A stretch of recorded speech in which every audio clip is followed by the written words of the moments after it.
Please welcome America's service sales coach, Joe Crisara. Welcome to the Service MVP Podcast, the show that helps home service professionals master high-value sales, build stronger client relationships, and grow their business like never before. Join industry experts as they share real strategies that drive results. If you're ready to level up your service game, you're in the right place. Let's get started. It's the Service MVP Podcast. What is the main problem that you see with companies that, obviously the job is a full-time job as a trainer. A lot of times people use training as an afterthought. It's something that, I do training with my guys all the time. Like I already know what I'm doing or any kind of thing. But what do you think one of the biggest mistakes you see out there with companies, just in your purview, about what they say one thing, but they're kind of gaslighting themselves and doing something else about that? Well, go ahead and tell us a little bit about what you've seen in that regard. I think the number one problem is follow-up. They'll do training once, if they even do it at all. And without consistent practice on something, without mastering the key fundamentals of something, it never becomes part of you. So the follow-through is extremely critical. Training is not an event. So people think of it as an event. It really is more of a lifestyle. It's like exercise or anything else that you do that to truly develop skill, you've got to do it over and over again. So I think that the one biggest problem is follow through. And that's really a cause of they don't see the value in it because they think they know already. Mm-hmm. So I've been there. I've been the guy at the back of the room. I actually was the guy at the back of the room that would say, we have to do this again. Mm-hmm. That God has a sense of humor, because I ended up being the guy in the front of the room. So it's funny, yeah. It is funny. I really was the guy in the back of the room saying, this is nonsense. It's a waste of my time. Just let me go to work. Mm-hmm. I know what I'm doing. But when I humbled myself and I realized that perhaps I needed to improve myself, which is really what caused the change. I wanted to do better. I had to find a way to do that. I realized that I didn't have all the answers to everything. So I guess follow-up would be, or follow-through. Follow-up is number one. Number two, and really it's probably like 1.5. It's really understanding that it's okay to have somebody else help you and help you improve and maybe show you things that you didn't understand before, you didn't know before.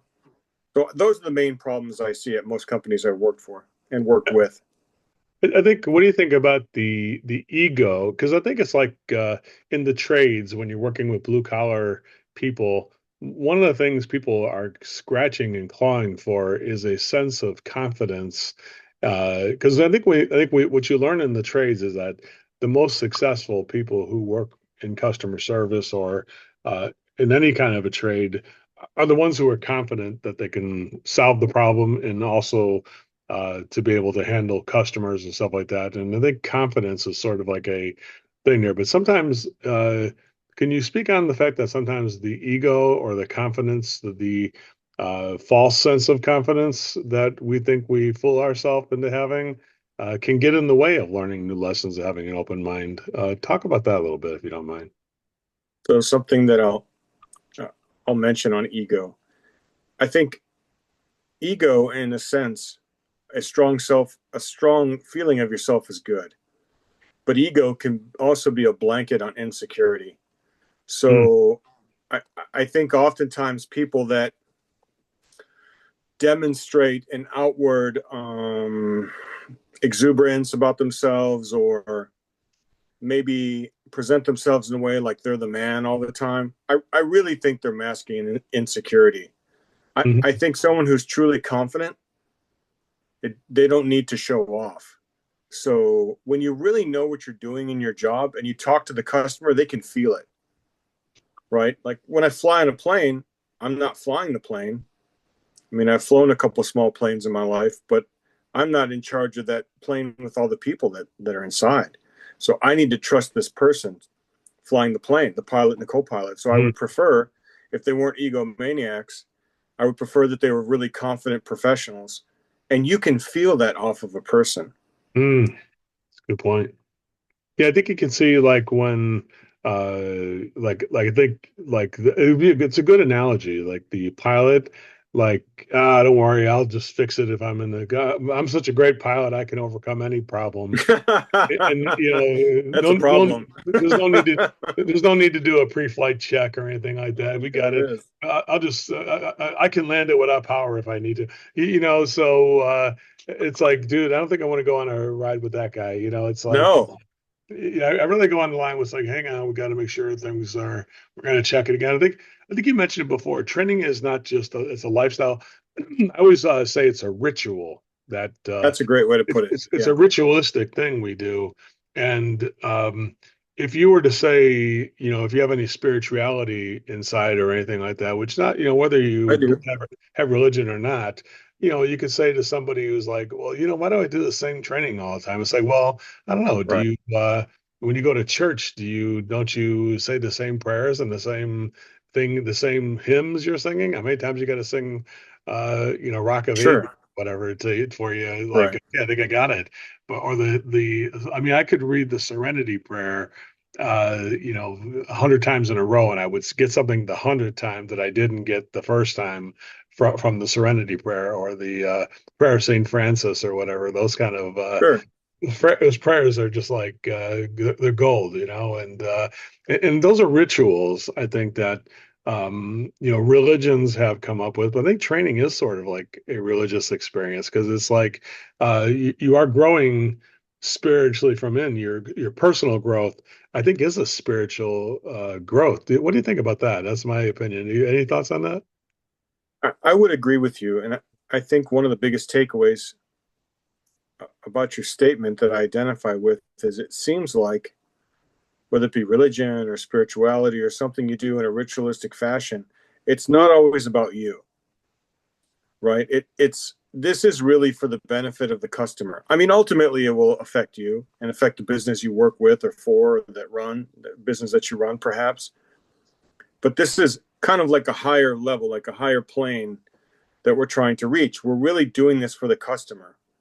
So the customer has the best experience. So the customer can experience what top quality service is like.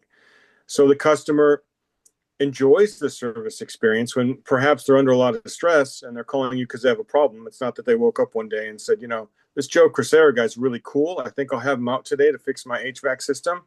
They have a problem. And I think the ritual of going through it, the actual practice of it, it makes you so much more refined in your approach.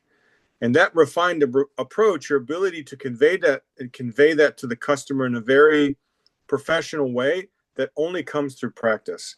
And that if you have someone who's explaining to you a surgical procedure and they're a doctor and they seem very polished, your confidence level in them rises up. If they're fumbling through the explanation, you're probably thinking, I'm not going to let this guy put me to sleep and stick a scalpel in me. That's kind of a bad idea. That's a good point. So I really think that the ritual of doing it, the experience of it, setting time aside for it, going through the same things over and over again, that's really where skill and perfection are developed. And that will give you a lot of confidence because you can draw from it instantly. It becomes part of you. So it's not just something you're doing. You can actually, it's you. It becomes you.